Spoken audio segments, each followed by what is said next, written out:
what kind of spine we have, well, that depends on our environment. That depends on what kind of forces it needs to neutralize in order to protect the central nervous system, and what sort of movement it needs to generate in order to be functional in that environment. And as I mentioned, the original environment, of course, is the ocean.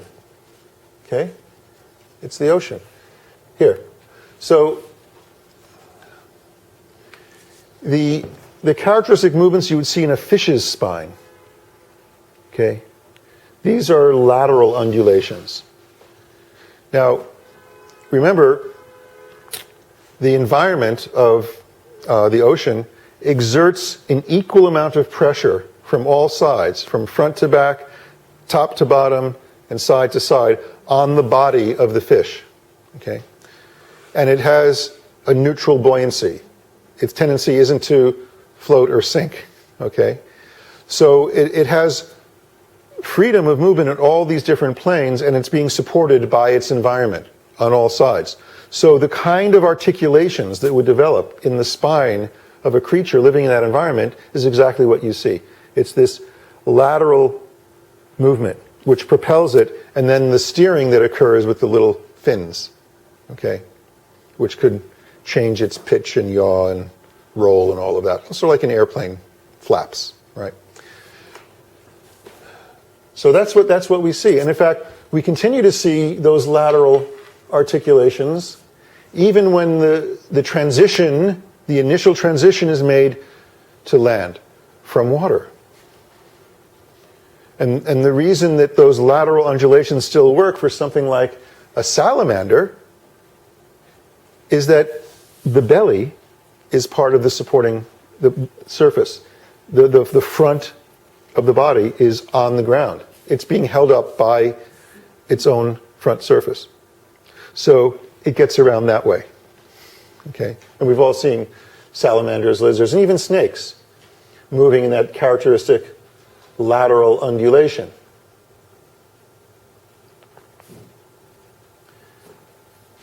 But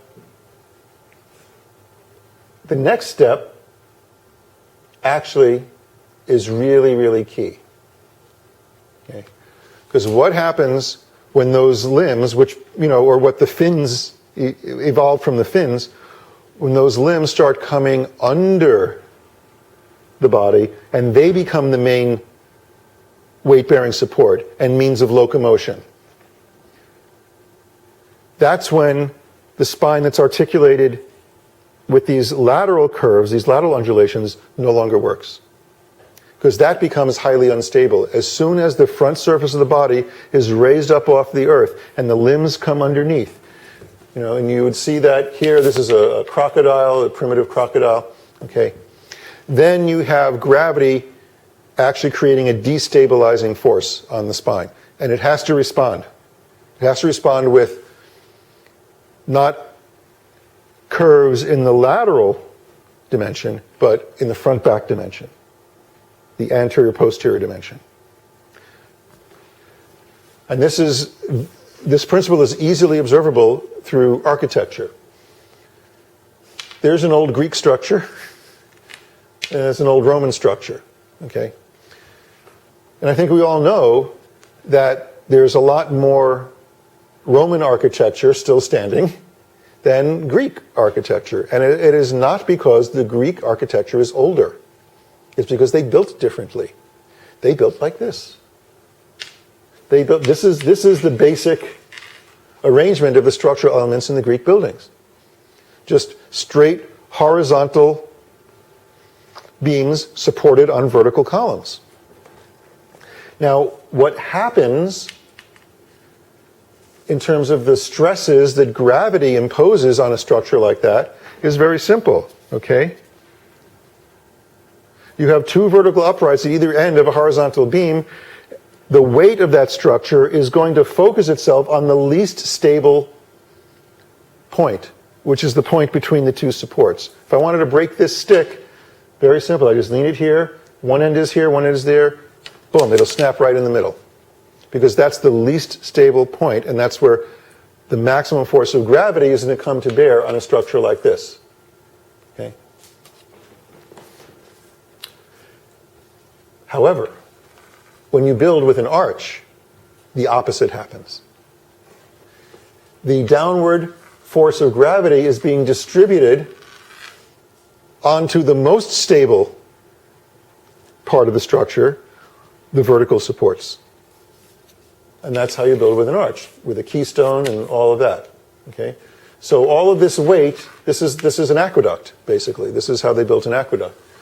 All of this weight that's being borne up here is being directed downward into these columns, not here. Same exact principle with the spine of these early quadrupeds.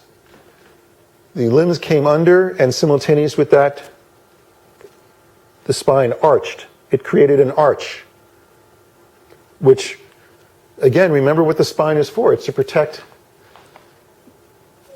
the central nervous system.